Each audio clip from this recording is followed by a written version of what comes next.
Welcome to the Bird Gang Nation Sports Media Show, repping the greatest team of all time. Let's go!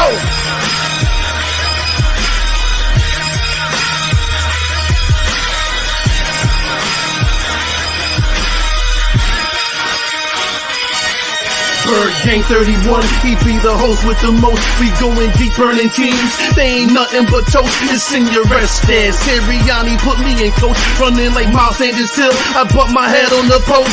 Touchdown! Yeah, that's coming. Devontae's crazy route running. Jalen hurting them, throwing lasers. The Rager Young gunning. Come on! On the D side, we ride, sack him with Fletcher, lay him out on the stretcher. No one can protect you. Watch Darius sling him, shutting down your routes. Come on! In my green John, eating Philly cheesesteaks. Put up your cups, wings up, if you can relate. Tailgating at the link, like and subscribe to the Bird Gang Nation, that's worldwide.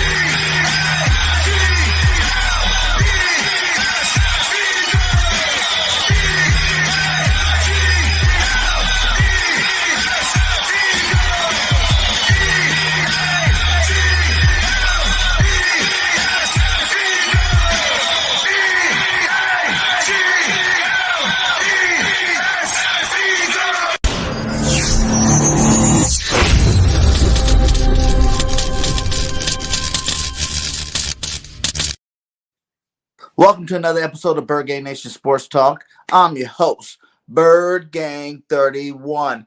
In the building today with a very special guest. She's back again. It's Ruth the Truth. How you doing today, Ruth? Oh. It was tough to survive through that whole intro that you had going on with all the Bird Gang talk, being a Cowboys fan and being here in the Tampa Bay Buccaneers area. We're sorry that we had to shut you guys down early in the playoffs, but let's be honest. Did you guys even really deserve to be there? I don't know. I think that's up for debate, but thanks for having me back on the show. Did we deserve to be there? Yes. Did we have a team to be there? No. That's how we're going to answer that one. But it's always good having you on here, man. Anytime I get a chance to get you on, you know I do. Shout out to everybody that's in here. Make sure you guys are hitting that like on the way in. Shout out to CG Ruthless in the building. What up, my guy? Niners content creator. Make sure you guys get out there and subscribe to my guy. And Jinx Wolf, how you doing? So let's get to it, man. The off season's here. It's getting kind of busy now. You know, moves have been made on all sides. You know what I'm saying? Let's start out with your Tampa Bay Buccaneers. How do you like the fact that Mr. 45-year-old man is coming back again for another season? How you like that? I love it. I think it's outstanding. I had a feeling it was going to happen when he first made the announcement about his retirement on Instagram. I knew that it was too soon to tell. I said, Brady, kind of just let it seep in just for a bit. You know, you gotta visualize yourself, what you're doing after football. And I just kind of feel like he made that decision a little too quick. And maybe it was just to get the media people off of his back. You know, he's in the off season. It was a tough loss for them in the second round against the Rams. And he just wanted to decompress and kind of absorb the whole season and take it from there. So I had a really good gut feeling that it wasn't going to be official. Obviously, he still had a year left on his contract as a Tampa Bay Buccaneer. So it was going to be June 2nd where the paperwork was going to be finalized about his retirement. And that day was slowly approaching. I said, this is too much time for Brady to think about this. We're in the month of March right now. So I'm ecstatic about it happening. I think it definitely brings the Bucs relevance again, because as soon as Brady announced this retirement, everybody's like, well, back to the playoff appearances for you guys. So so definitely keeping us in the Super Bowl conversation, but it will be interesting what Jason Light can cook up in the offseason to put those weapons around Brady so we can continue to have success, because Brady can't throw the ball to himself. So there's a lot of voids to fill. There's a lot of positions. There's a lot of O-line protection that's going to need to adjust to make sure that Brady's last season is comfortable. But it's hard to even say that. Last season, who knows at this point? Right? The way he's going, he's trying to play to 50. 45 years old, like, come on. Like, maybe when he dropped that joke to Giselle on that crypto commercial that they had when he was like, honey, we've already talked about it. I'm playing for another 10 years. Maybe he was being serious. Who knows? This TB12 diet has been a testament to his health. And I mean, last season after the Super Bowl, we were talking about Brady having needing surgery to clean up an MCL in his right leg. And we haven't had any conversations about him being unhealthy in this offseason. So I think he's pretty much at that point where I'm going to play as long as my body will let me. And I'm okay with that. Yeah, man. But you're talking about these weapons. I see that you guys signed Justin Gage, and you guys also brought back Godwin. How do you feel about those moves? I'm ecstatic that Chris Godwin is coming back. I felt like he deserved a long-term deal with the Buccaneers after the standards that he set last season. It was unfortunate that he went down during that home matchup against the New Orleans Saints. It was a dirty hit, but we won't go there. But a franchise tag for the second time in a row, like that's tough to swallow. But I understand where Jason Light and the organization are coming from, because who knows how he's going to return after this knee injury. I believe it was an MCL. So he had surgery afterwards, and it's going to be a long recovery. So I think the franchise tag was just smart for them to make sure that nobody else got their hands on Chris Godwin. But I'm sniffing out a long-term deal coming in the near future for Godwin. Yeah, and what about Justin Gage? You see that's been an upgrade. No Antonio Brown. Now you got Justin Gage there. So you're going to be able to step it up. Yeah, are we talking about the wide receiver from the Atlanta Falcons and Russell Gage? Man, I saw him tear it up against us a few times during the season, and it wasn't all about Kyle Pitts, the tight end for Atlanta. I mean, Russell Gage was taking a lot of those possessions, so I think it's great. Carlton Davis, we had an interview with him earlier today as he is re-signing with the Buccaneers for another 3 years. He talked about how he loves Russell Gage's game and how he's a great slot receiver and will be lethal for Tom Brady to use next season. So I'm happy about it. I'm over the Antonio Brown talks. We're looking on to the future. We're looking on to the next wide receiver that's going to step up to fill those spots. And I think Russell Gage is going to fit in perfectly with Byron Leftwich's offensive scheme. Yeah, man. But you guys did lose a big one in Whitehead. Back there, the safety's gone. You know what I'm saying? How do you guys think you guys going to replace that guy? I was very surprised that safety Jordan Whitehead decided to, was it the New York Jets? I believe he made the move to. I know that the safety Jordan Whitehead has been dealing with a lot of injuries. And I thought that, you know, he was kind of locked into the mentality of their defense with Todd Bowles here in Tampa. So big surprise that he decided to leave to the Jets. I wondered if he made this commitment before he found out that Brady was returning, because I feel like that might have been incentive for him to stick around here in the Bay.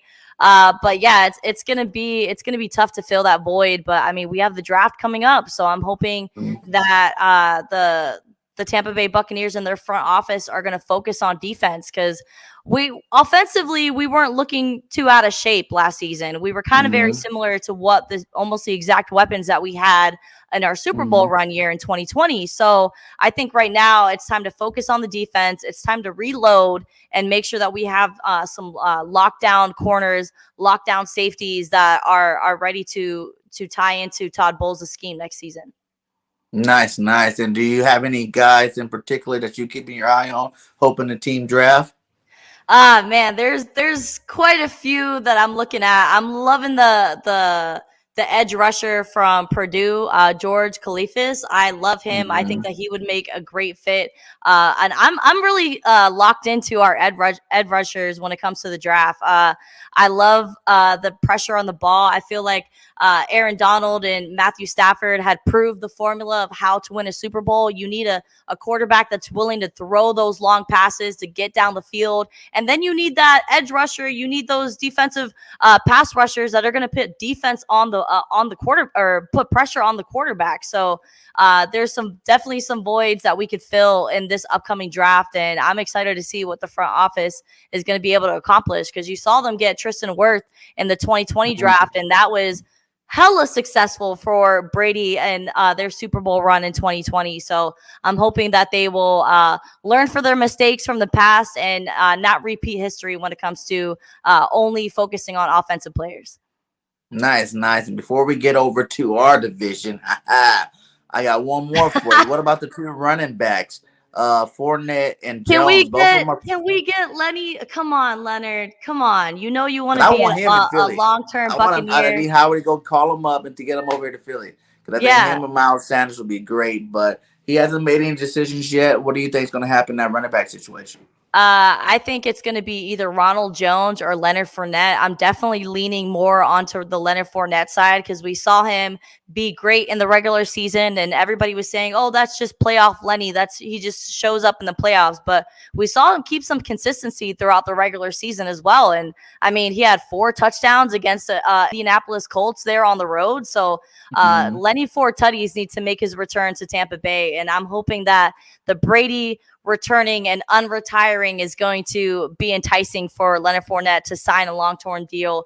If you guys can get him on a 1-year contract and have some incentives, throw him a couple million, I think he'll be happy to stay in Tampa. I mean, the Tampa Bay, I mean, not only does Florida have those tax where, you know, they get to keep a lot more of their money here in the state of Florida, the no tax laws, but I mean, Tampa is just an amazing city to live in. So I don't think it will be too hard to you know, convince Leonard Fournette to have another run with the GOAT. But I mean, it's money talks, so we'll see what happens with the. But I'd rather, if we had to choose between Ronald Jones and Leonard Fournette, I'm leaning more on Leonard Fournette and his veteran experience to actually have a legitimate chance on a Super Bowl run this season.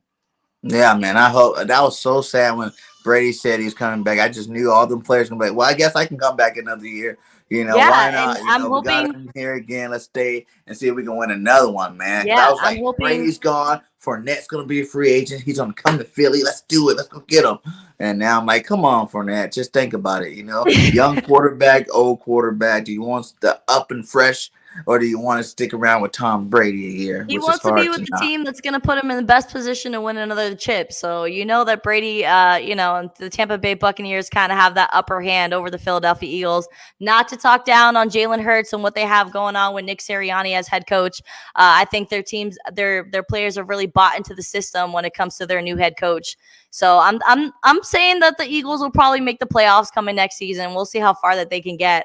But yeah, I think it's crazy that Jason Light, his job overnight just got a hell of a lot easier with Brady deciding to return, because there was rumors that they were trying to make offers for Deshaun Watson, and that was giving me a heart attack on its own, because I do not want to deal with Deshaun Watson and all the baggage legally that comes with that. So, I mean, there are talks that Deshaun Watson is entertaining ideas of going to Atlanta. I think it would be great for him to come to the NFC Perfect South. place So for him to go. Tom Brady could really show him how it's done, and for him to actually have a competitor in that same division. But we shall see. Free agency, it's crazy right now. You never want to make early predictions when it comes to teams right now, because nobody knows what it's going to look like when it comes August and training camp is around the corner. Yeah. Now let's get off of the Tampa Bay. Forget your work side. Let's go to your fan side. You are a Cowboys fan. And now we're going to talk about some NFC East talk here. You know, the Cowboys, what is going on with the team? You know what I'm saying? I see that you guys have let Randy Gregory walk. You know, like he's gone out of there. He snuck bait you guys and took off. And he got a lot of other players, you know, doing their own things over there. What's going on in Jerry's world? Mr. Peterson, good question, because I don't even understand. There was a meme that I saw this morning of Jerry Jones being released by the Dallas Cowboys. Obviously, it was a joke, but it kind of gave me like a realization that if we really do make a change like that, we might actually have, you know, some change in the organization, because the same owner for so long, you already know how that goes. The Randy Gregory thing was kind of a slap in the face. I wasn't seeing that coming. I know that you saw me post on my Instagram that, you know, the Dallas Cowboys have some success in the offseason, starting off with re-signing Randy Gregory and of Amari Cooper deciding to walk.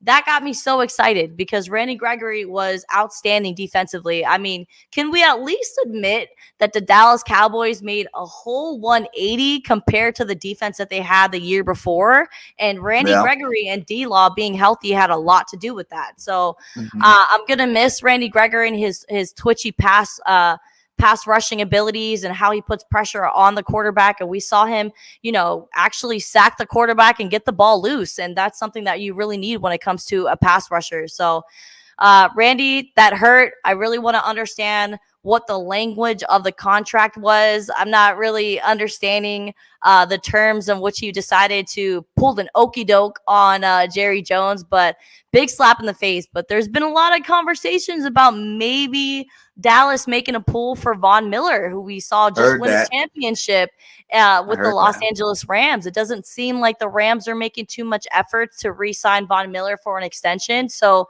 that would be a great substitute for missing out on Randy Gregory. But we still have DeMarcus Lawrence there to put pressure on the quarterback, and we still have the draft coming up. And you saw how successful their draft pick last season was with Micah Parsons, who was in conversation of Defensive Player of the Year, playing the edge rusher all over the place. So we'll see how that defensive line is going to shake out after free agency. Yeah, and then you guys still got some more free agents too. You know what I'm saying? Like, how do you see this happening? I know they re-signed. They re-signed D-Law, right? Yep, they got Michael Gallup back. They got Michael Gallup back, and then Cedric Wilson, right? Cedric Wilson actually signed a deal with the Miami Dolphins, so he is. Oh yeah, he left too. He left. Yeah, I was really surprised by that. You guys got Gallup back, but you didn't get Cedric Wilson, and you traded Coop. Tell me how you feel about Coop not being there. I think Amari was starting to fizzle out offensively when it came to his abilities with the offensive scheme that Kellen Moore and Dak Prescott were cooking up. I don't know. We saw him have like a serious decline, and there was just, if we're paying you $15 million a year, can you have 1,100 passing yards in one season? Can you score more than 6 touchdowns throughout the 17 games that we played?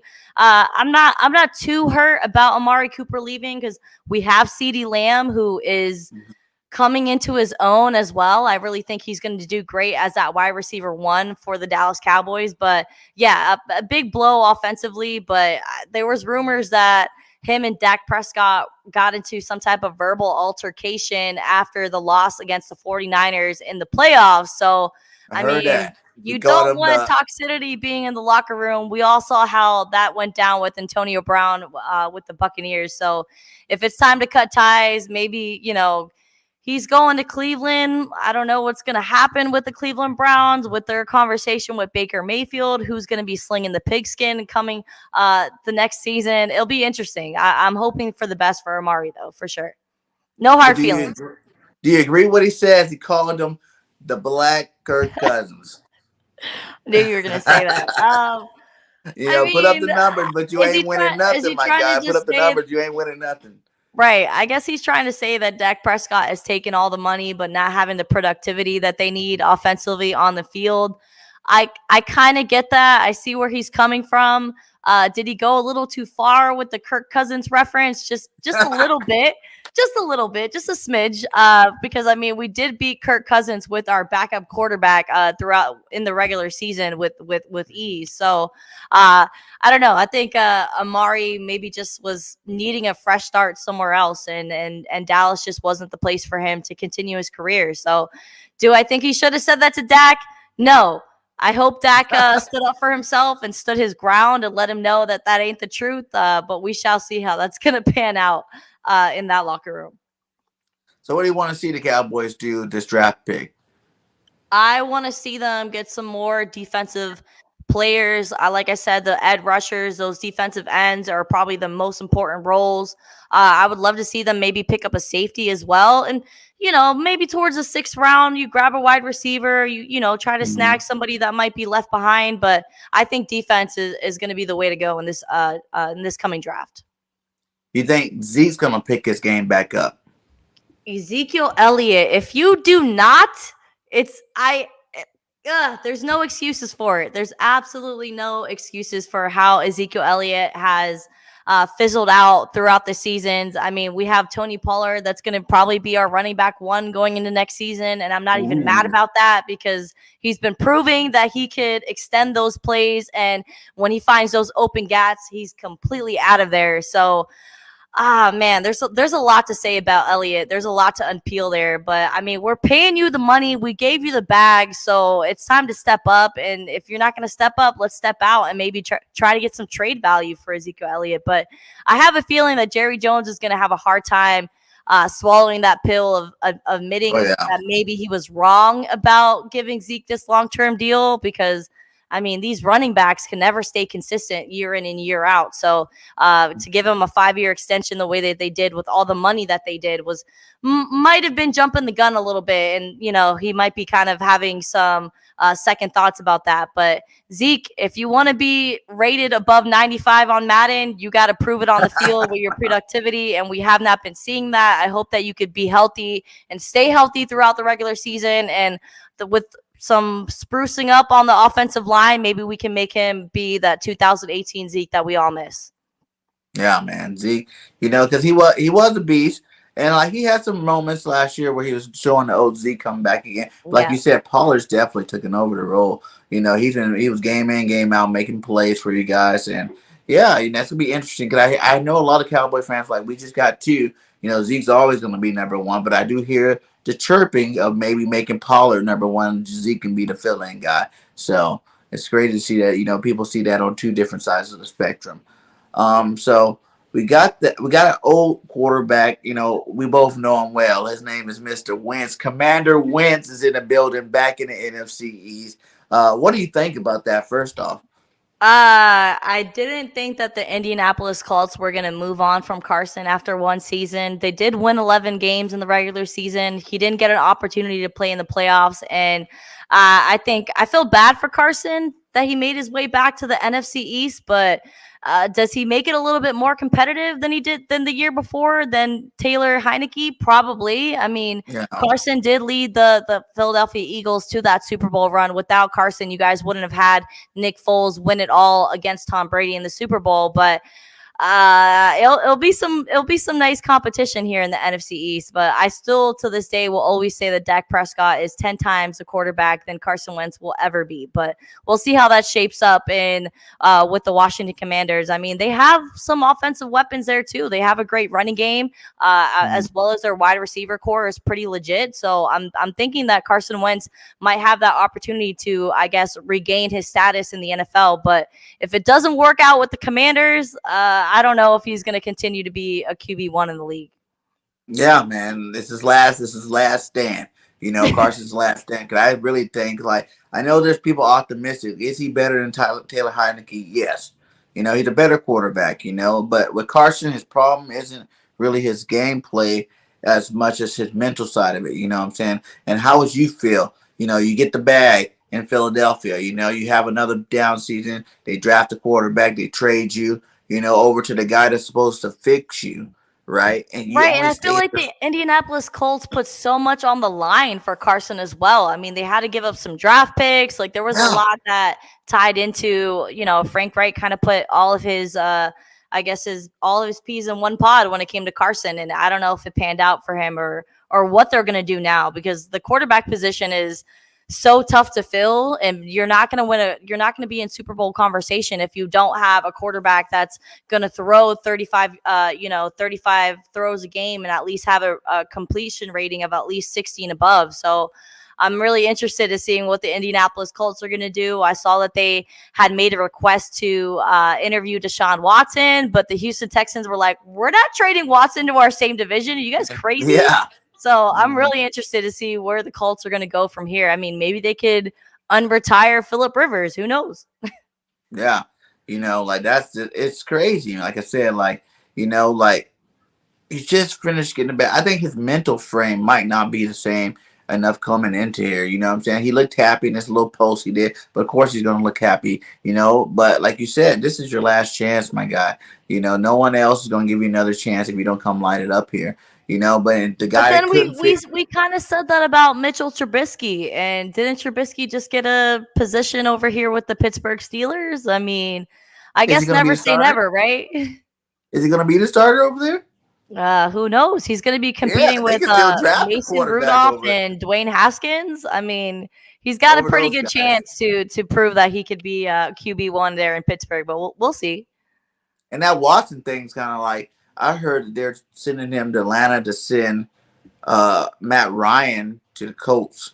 You know what I'm saying? Like I heard that was like that fit. They were looking at sending Matty Ice over to the Colts, and then they get they get Deshaun Watson, Yeah, which would I be mean cool. Like I said, as long as he's not in our division. Anybody that ends up with the Indianapolis Colts, I mean, you guys are set for success.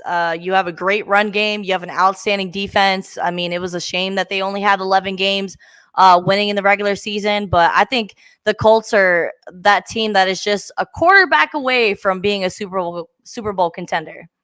Big Simba, we talking about your quarterback, Commander Wentz on duty, my guy. Yes. Yeah, What it's does gonna the be great to audience see. think about Carson Wentz making a move to Washington to be with the Washington Commanders and their all their hubbub with Dan Snyder? The list goes on and on when it comes to their problems. How do you see? How do you feel about Hassan Reddick coming to the Eagles? Do you think that's going to make a defensive change? He is a lot younger. He's definitely had 23 sacks over the last 2 years. He's bringing some youth to that defensive line that needed some help because our pass rush kind of lacked thereof last year. Do you think he's going to be a big impact player for us?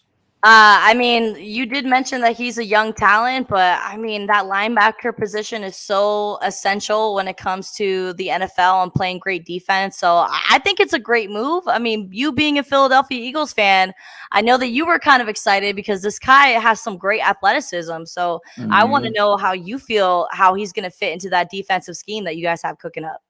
We run a lot of the 5-2-2, where we have that linebacker, the Russian linebacker, and ever since they made Hassan Reddick, strictly a premier pass rusher, he's been producing. He's been getting quarterback sacks, he's been getting quarterback pressures, and I believe we had Avery play that position last year for us. And I'm pretty sure we're not re-signing him. So to have him slide right in there and actually be a good, legit player there as opposed to a guy that we're hoping to do good things about. He's legit. He's proven. He's done it back-to-back years where, you don't have to guess about this guy. Just put him out there on the outside, let him get after the quarterback. It's kind of a DN, linebacker role, but I still feel like we need to upgrade the linebacker position via draft or even getting like a guy like Campbell from the Packers or, like I said, my dream scenario, which Howie probably would never do this because the Eagles don't draft linebackers, would be to get like either Dean and Lloyd in the first round at linebacker, then go in second round, get Christian Harris, like get two linebackers early in the draft, let these young guys grow together, let these guys get in here. They're bona fide studs. All three of those backers, I feel like are going to be stars in the NFL this year. So let's get two of them. Bring them to the squad, fill up, you don't have to use all two of them in the first round, but get one in the first, one in the second, and then fill out the D line with the other two picks or get a receiver or something like that to help us out. So I really think it's a good first step in terms of fixing our linebacker position because the people don't realize that was our weakest link last year. Those linebackers sucked. You know what I'm saying? Like the Eagles like to say, we like to give kudos to certain linebackers doing good. Oh, Singleton got a lot of tackles. TJ Edwards, you know what I'm saying? He's so good. He's not really that good when you compare him to the other 32 teams in their linebackers. He was good to be an Eagle, but he wasn't really good compared to like the top flight linebackers. We need to fill that position. That's been a position of need for the last couple of seasons, for a long time, really since we had Jeremiah Trotter days. We ain't had no solid, real middle linebacker that can take control of a game. We need that. If you look at all the good defenses out there, they have them. I wouldn't mind even going to go take a shot at Anthony Barr, see if he can rejuvenate his career with us. But we need those proven guys. Stop using all these draft picks on third and fourth round linebackers, hoping them to be stars. Like you're gonna have to spend a first round pick and maybe even two, or at least a second in the first to replenish the position and get some real talent there. See what So are happened with you you saying guys. you You guys guys got have Michael Parsons, and then all of a sudden your defense looked good again with one guy. You know all what of I'm a saying? sudden, out of nowhere, Dan Quinn and Micah Parsons, and look at what happened. Yeah. It's outstanding. I'm here for it. But I mean, the Philadelphia Eagles do have 3 first-round picks, if I'm not mistaken. I think it's the Yes. 16th, 17th, and the 19th. So 15, definitely 16, and 19. 15th, 16th, and 19th. So, I mean, you guys have, I think, the most out of the first round. So, definitely Mm-hmm. your opportunity to fill those voids that you just spoke over. And the linebacker position is something that's going to be crucial. But, I mean, would you rather get a rookie or would you rather trade this first round pick, maybe one of the first round picks, to get somebody that's already established in the league? Well, that's a good question. Who's coming? Who you talking about giving a first round pick for? Because I feel like this year, like this is the year like the Eagles really need to do it. Like if you're gonna rebuild the team, this is time to do it, you know. Yeah. And we have the ammo. You know, we still got a little bit of cap space if we want to go sign somebody. You know, we still got the ammo to trade for somebody, but there's not that many. You know, I don't see too many star linebackers looking to leave their team. You know, we missed out on the Khalil Mack type guys. You know what I'm saying? He's already got a new home. And it's like you got Bobby Wagner out there, but do you really want to get Bobby Wagner? You know, he's kind of old. You know, he's at the tail end of his career. So it's like, I'm not sure if I want to go invest money in another older cat. You know, if we were to trade for a guy like, you know, who Patrick Queen or something like that, some young cat, or go to Tampa Bay, get one of your two linebackers, you know, bring over here. That would be something different, you know. So it looks you like, don't say that. Like that would be something different. That would be a game changing move. Get a stud, get a star. Someone's ready to plug and play, and you don't have to worry about the position no more. That's how I feel. But like I said, this draft have some really stud linebackers in it. Like I feel like this draft is really heavy in positions that we need. Linebacker, DN, DT, safety, receiver. Like you can go 2-3 rounds in and get a quality guy to come in here. But like I said, like he definitely needs to come in and do it. You know, like Riddick was the first piece, but I feel like we need all three of them replaced. You know, we need Riddick replace one. Now we need two more linebackers to replace. We already re-signed TJ Edwards, so he can be that rotational back to come in and fill the void for people, you know, when they get tired or whatnot. Because I think he's a good football player. He's just not elite. We need an elite linebacker back there in that middle. Like that's why I said Nakobe Dean. You know, he was a linebacker of the year in college. His team won the national championship. You know, you can plug and play him in the middle there, and he'll look good right off the jump. And then Christian Harris from Alabama. They're both, you know, championship caliber freaking linebackers that you can throw in there and let them do their thing. Yeah, just roll the dice and hope you get a Parsons. But there has been sources that have been alluding to the Tampa Bay Buccaneers not re-signing JPP, who could be a good fit for Philadelphia, as well as Dominican Sue. So if you're looking for that defensive edge rusher and that defensive tackle, those are some names that you should look out for when it comes to. I mean, the Bucs aren't going to be able to re-sign everybody. Somehow they were able to accomplish that after their Super Bowl run. But this year, it's already looking like it's not happening. So there's a lot of key pieces and a lot of Super Bowl caliber players that are going to be on the chopping block for the Bucs. So if I was the Eagles organization, I would definitely be keeping an eye on those two players. What about JPP for the Cowboys? Do you think he can replace Randy Gregory over there? Because with JPP, I'm like older. You know, like I've kind of started to lose a little bit of faith when it comes to JPP and how he could stay healthy and consistently healthy throughout the season. He just wasn't the same this year. And I mean, it would be great. It would be definitely some veteran presence, a big voice to have on that defensive side of the ball for the Dallas Cowboys. But I'm not going to say that they should, you know, pull out all the stocks to sign somebody like JPP. Yeah. Me too. And Sue's kind of older up there. Like I said, this year draft, we didn't have 3 first-round picks. I'd be like, yeah, go grab one of these guys, you know, bring them in. But with the 3, like I said, you got guys like Jordan Davis, that's 360-pound grown boy that's freaking running 4.8 40s. You know what I'm saying? I never even seen a guy that big run that fast before in my life. You know, you're talking about Fletcher Cox might be leaving next year. Like, that's a perfect guy to go ahead and get now. Let him groom a year under Fletch. You know what I'm saying? Bring him back. But we also got some young talent on that line, too. You know, we had a Johnson, rookie from last year that we came in, played some good snaps. Milton Williams over there played some good snaps last year. Look for these guys to make their jump from year 1 to year 2. I can see them, you know, if they make that jump, you know, we got a pretty young and active defensive line. You know, Barnett's probably going to be out of there, but we just paid Sweat. So Sweat's pretty good. You know, we wouldn't have gave him the bag if he wasn't going to come out there and produce. He had 8 sacks this year. You know, you look for that number to continue to grow every year that he's in the league. You know, so like we have some young talent there on that D line that I think if they make the jump from year 1 to year 2, we really won't have to worry about that too much. But like you said, Hassan Ritter adding to that patch with Brandon Graham coming back. How good is he going to be? You know what I'm saying? He's kind of old for Achilles tear, you know, like is he going to come back and be the same Brandon Graham, you know, to get you that 8 to 10 sacks? Or is he going to come back, you know, be a force in that run game? Or is he going to come back injured? Whereas like, you know, all his numbers drop. So everybody's hoping for the best, obviously, with him. Could BG's a leader on our team. But I really feel like, you know, we got some young pieces. We only need, and that defensive line, I feel like everybody wants us to go first round.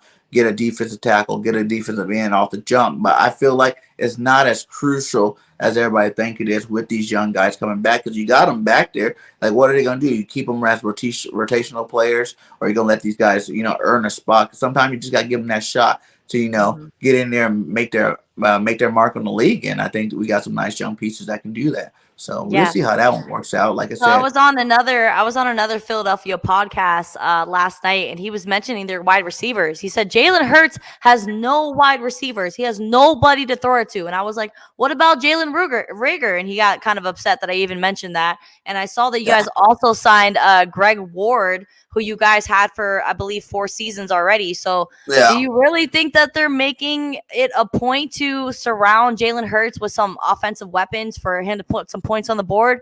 Are they going to depend on his physicality and to extend those third downs and to be a lethal threat in the red zone? I really think we need some receivers. Like, I agree with him 100%. You know what I'm saying? Like, shout out to JC Sports Talk, my guy. Man, you look at Devontae Smith. The difference from Devontae Smith, you've seen a lot of good rookie receivers make their mark last year, right? You've seen the Chase, Jamar Chase go out there and ball out, all pro first year. You see Devontae Smith break the rookie record. Waddle over there in Miami tore it up. But the difference between Waddle and Chase is they didn't have to come into a situation and be the number one guy. You know what I'm saying? Like, they came in, they were already well-established receivers over there that did their thing. You know what I'm saying? They just came in, fit in where they fit in. And then as the year progressed, they produced more and more and more. Devontae came in, he was number one, period. You know what I'm saying? Like, you the guy.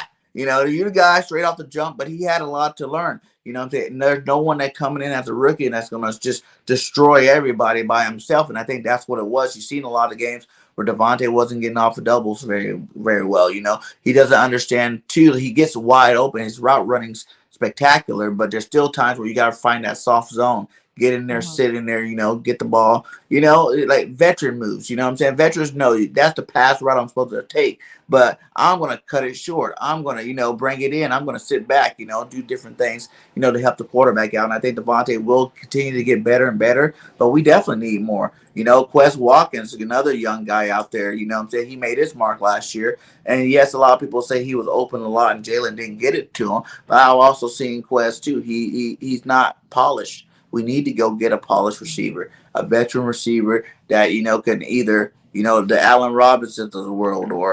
That was a name that he also dropped. Did you also see that the Tennessee Titans decided to release wide receiver Julio Jones, and he's going to be hitting free agency as well? Do you think that Julio Jones will have another opportunity in the NFL to be wide receiver 1 for somebody in the league?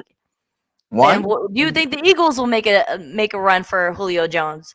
I mean, if you're talking about having that veteran presence, I mean, Julio has stats that are up there with Antonio Brown and the great wide receivers that we've seen throughout the years. So do you think he could, regain his respect in the NFL? Because, I mean, he didn't do much for Tennessee. He was barely there throughout the season. He was dealing with, I think, a hamstring that's kind of been his kryptonite for the last couple seasons. Yeah, Julio's another guy, man. He's hurt too much.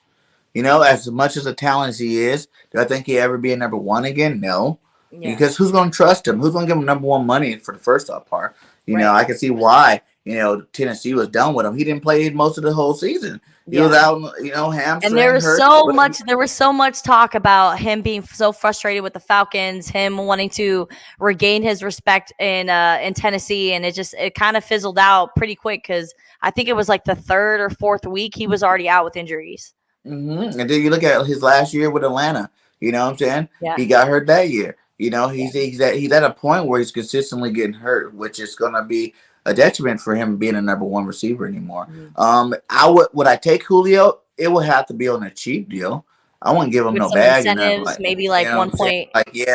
You can get a $3 million contract with incentives that can make it a $9-10 million contract if you stay healthy, because that's the big if right now. Like, he hasn't stayed healthy consistently back-to-back years. He needs to get better at as whatever he's doing in the offseason is not working, because he's a big physical guy. Maybe you need to take some yoga classes, get more stretching into your routine or whatnot, because you keep getting hurt, my guy, and he's getting older too. So every year you're in, the more that's going to happen. So Julio Jones, it would be a good piece on a team friendly type deal to just come in here, mentor Devontae Smith, help him out, because I think he could help out. They're both from Alabama. They have like a same alumni, they have some good rapport there.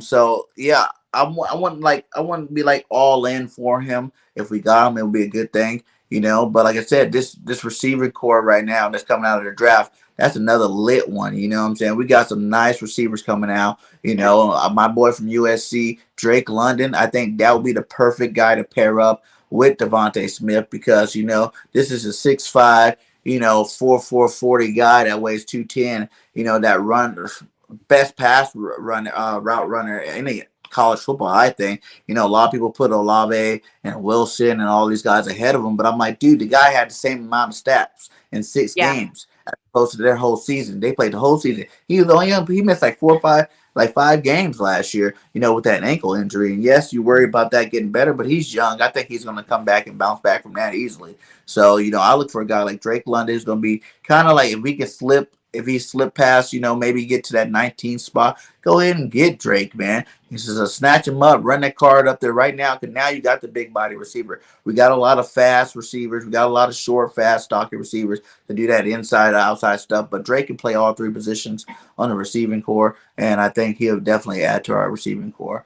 Yeah, I mean, these NFL teams, they know that they can't depend on the NFL draft to, have a Super Bowl run the following year. It takes a little while for these rookies to get accustomed to playing at a collegiate level and then going for the pros. So I know that they don't really look for their answers into the draft, but it is good to have at least an offensive weapon that you think is going to at least have some type of positive impact on your offense right away. Yeah, and you need those big guys for us. Like I said, like 6'5", you can't coach. That's don't want to be 6'5". You know what I'm saying? That radius that you got, the catch radius. You look at Justin Herbert over there and on Charger land. Those guys are all like 6'2" to 6'6". You know what I'm saying? Like these guys are big monsters running down the field. Herbert just literally throws the ball high. That's what you got to do. Most cornerbacks are 6 foot tall. You don't got too many of them that are starters that are 6'3", 6'4", 6'5". You know what I'm saying? Usually they're 6 foot, 6'1". That's where your best corners coming out at. So when you got a guy going against that 6'5", 6'6", it's like you're just playing catch with them. You know what I'm saying? That's why Herbert's numbers are so great over there, I believe. And I watched a couple of games last year where Herbert, every pass, these guys are fully covered, but Herbert just throws high, and these guys are like this. Boop, thank you. Boop, touchdown. Boop, touchdown. That's something you can't coach against. That's something you can't stop, really. If your cornerback's not 6'6", he's not stopping that all day, period. You know what I'm saying? Like, no one's going to stop that. So I think that's why I really see, if you don't like the Drake, and, I know there's people out there that don't like Drake. They like Burke better. I guess he's 6'4". You know what I'm saying? Like, Burke from Arkansas. Go get him then. You know what I'm saying? There's a couple of big guys coming out of this draft that I think can really help the receiving core for Philadelphia. That's awesome. I'm excited to see what these draft prospects, pan out, what teams they pan out to go to. And I'm excited to see what Philadelphia can do with those 3 picks in the first round. We'll see. Yeah, it's going to be exciting. I can't wait to see what's up. It's going to be really nice to see the Eagles really take advantage of this. How we can't mess this up. Everybody's worried. That's like the biggest fear. It's like knowing that you have a GM that have messed up before. You're just praying, please, Howie, get this right this time. Please get it right. And with the money you got and the draft capital you got, when you got 6 players in the top 60, you should get 4 starters. You know what I'm saying? 4 starter caliber players. So hopefully he does what he has to do. And I'm rooting for him. I think Howie's been making better moves over the last 2 seasons. You know what I'm saying? He's gotten a little better at his job. So hopefully that continues that trend. We got Reddick so far, but we're still all waiting for another move to come. Like, come on, Howie. Everybody else still making moves. We're not doing nothing. Don't get stuck there in the middle, not making moves, and everybody else gets snatched up. But how'd you feel about the Russell Wilson thing going to Denver? Okay, so Seattle just seems to be peeling apart at the seams. There was a lot of talk about Russell Wilson being very unhappy with his offensive line, and people thought he was going to be on the move last season, but he stuck around for another season. They didn't make much happen this season, so Russell deciding to make a move to Denver, I think, is big. I think Jason Light, as well as the Rams organization, kind of showed the NFL that if you have a great defense, if you have a great run scheme, if you have a good special teams, and you're just missing that quarterback play, do not hesitate to put out the bag for that quarterback that will make the adjustment and make things magical as soon as they arrive. We saw that happen with Tom Brady with the BUCCS. We saw that happen with Matthew Stafford leaving the Detroit Lions to come to the Rams to win the Super Bowl in his first season. So I think they've kind of written the blueprint of how to win a Super Bowl. So I think Russell Wilson is an outstanding talent. He's an elite talent. He's been in the league for what I believe 9 seasons, if I'm not mistaken, or was it 2014? I think he was drafted one of those seasons. And he's going to make a direct impact for them offensively. I think he has a pretty good run game with Denver. I think he has some offensive weapons surrounding him, and he finally has an offensive line that's going to give him more than 1.5 seconds to get rid of the ball. So I'm excited to see what Russell Wilson can do in Denver. I think he looks a lot better in orange and blue than Aaron Rodgers would have. That's for sure. Right. Man, I really think it might be a mistake for him. You know, I really feel like he might be a mistake for Mr. Wilson. He's getting a little an unpopular opinion, I will say, Mr. Peterson. Yeah, and I'm gonna ride with it because listen, you just came from the toughest division in football, right? And I know I heard his press conference talking about, I want to play with the best, I want to beat the best to be the best type thing. But listen, he was playing with the best. Like he was. You were in the best. Kyler Murray, he had Matthew Stafford, he had Jimmy Garoppolo. You were the best division of football, and you came in 4th, my guy, last year. I know you got hurt a little bit, but you still came in 4th. Now you're going to another division that's stacked. You got young bloods over there. You know what I'm saying? Like, you got these studs over there. You got Herbert over there in those Chargers. You see them upgrade their defense to you got Mack and Bosa now going after you all season long. I mean, 2 times a year. You know what I'm saying? You got Kansas City's Chiefs. They don't seem to be slowing down anytime soon. The Raiders looking good. They're picking up some pieces this offseason. So you don't win from a place where I feel like if you're going to going all in on the quarterback as if, you're going to get this quarterback and win a Super Bowl, I'm not even sure you're going to win your own division. You done gave up all this draft capital. You might come in 3rd in your own division. You know what I'm saying? Like, that's not I don't know. I don't know if that's a good business decision from either the Broncos standpoint or for Russell Wilson's standpoint. Now, man, like he said, he want to be able to play against the best. Now, this will rejuvenate his career. Now, you can go in there, win this division, you know what I'm saying? Take your team to the playoffs, win some playoff games. Now you done rejuvenated. That talk about is Russell still elite? That goes away. But the challenge is going to be up there, and it's going to be hard for him to do it. Yeah, I'm excited to see what Russell Wilson can do. I'm sorry, I can't even pronounce his name. Is it Van Fangio, the head coach? I think he's been put in the position to actually make some noise in that division. But like you said, he has really tough competition being with Patrick Mahomes, with Justin Herbert. I mean, with even the Las Vegas Raiders made a lot of noise in the NFL last season. So, but I think he strives with the competition. I mean, Russell Wilson doesn't flinch. Like, he's not afraid of competition. So I'm excited to see what he could stir up in Denver, the Mile High Club.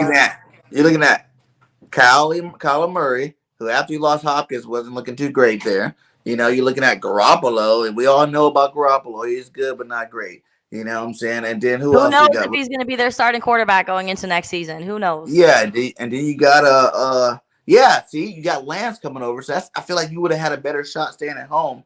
You know what I'm saying? Maybe even like re-signing there for another year or two and trying to take over that division and try to go into a whole new division and take over. We'll see. We got some breaking news in here saying that Von Miller just signed a 6-year deal, $120 million contract with the Buffalo Bills. I just saw that, and I feel like I need to look that up to make sure that is legitimate. Was this posted by Adam Schefter? Like, who was saying that this happened? Because Buffalo Bills, that's some big news right there. Von Miller.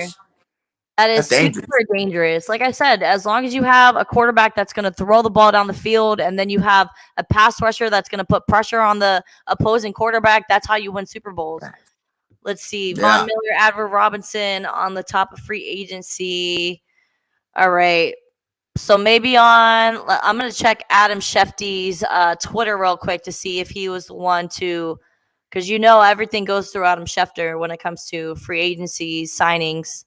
He is that the Ian Rappaport? source. Was it Ian Rappaport that posted it? Okay, he's a pretty valid source as well. I'll say that. Mm-hmm. Ian Rappaport. Then the Raiders got Chandler Jones. They already had a nice pass rush. I did see that. That's another one too. I don't know. What I'm saying, Russ. Cardinals are not making a great case to keep Kyler Murray around. That's for sure. Because I'm not really sure what the heck they're doing. The Bills aren't done. Sources say they were signing former Buck tight end OJ Howard. What? OJ Howard to the Buffalo look at the Bills? Breaking news coming in. Oh my goodness. Live here on Bird Gang. What's up, everybody? So yeah, the Bills quietly worked on a deal of Von Miller all day. The Rams did not stay quiet. Sean McVay is practically playing tugging at his heartstrings in the end of this Buffalo win. All right, Von Miller to a 6-year deal, $120 million. 6-year deal for this veteran. He's not a young cat. He's retiring in Buffalo. They're hiring, you said? I think he's retiring in Buffalo for 6 years. Yeah, I mean, let's see, how old is he? I know he's in his 30s. He's like 33. Yeah. If I'm not mistaken. Somewhere up there. Yeah, so. But I kind of was on the fence of even wanting him. 32, 32. Like, actually, his birthday's at the end of this month, so he's about to be 33. I was right. Yeah. Yeah, first round draft. Nice pick up anybody, really. Like, Von Miller had a hell of a Super Bowl. You know what I'm saying? Like, he had a hell of a playoff run. It was looking pretty good there. So I was hoping that Eagles even picked him up. And I know a lot of people say he's old, but he's still doing it at a high level. You know, like, that's a great – the Buffalo Bills, you already seen them.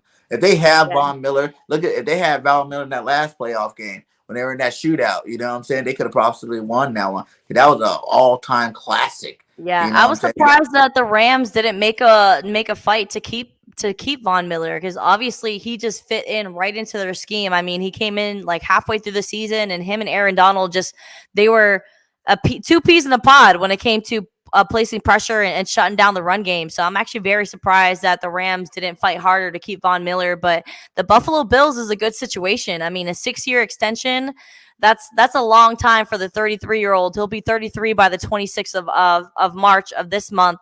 So I'm a little bummed that Jerry Jones wasn't able to pull some magic out of the hat and sign Von Miller to replace Randy Gregory. But I'm happy for Miller. Buffalo Bills is a good situation. You're going to a Super Bowl contending team.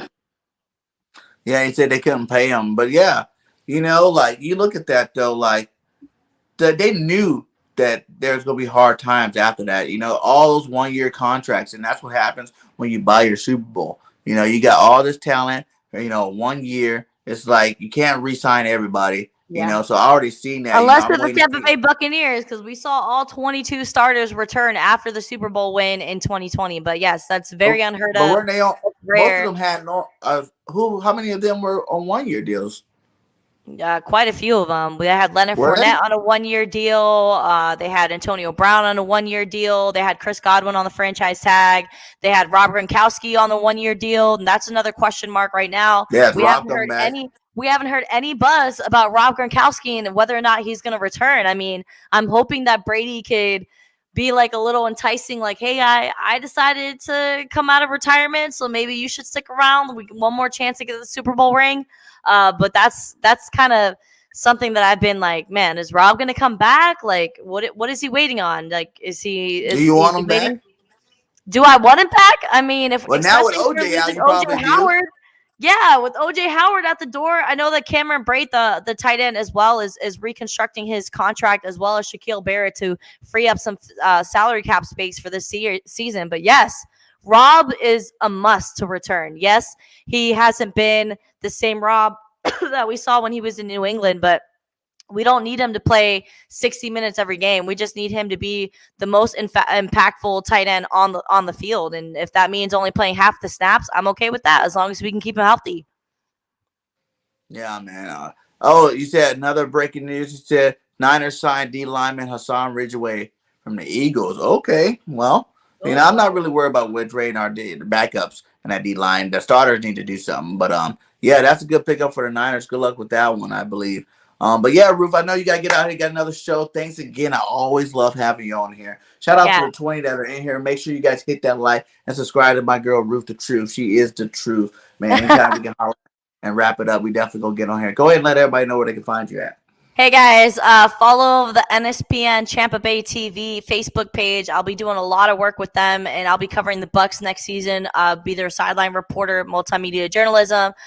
Follow me on Twitter, Ruth the Truth with 3 H's at the end. I'm pretty active on Twitter, but I'm even more active on Instagram. So if you guys want some sports content as well on Instagram, follow me at Ruth_the_truth with the number 1 at the end, and I will give you a follow back. I try to be super active on Instagram stories and just always trying to be as entertaining as I possibly can. But I appreciate the time here on Bird Game Podcast, and we shall catch up soon.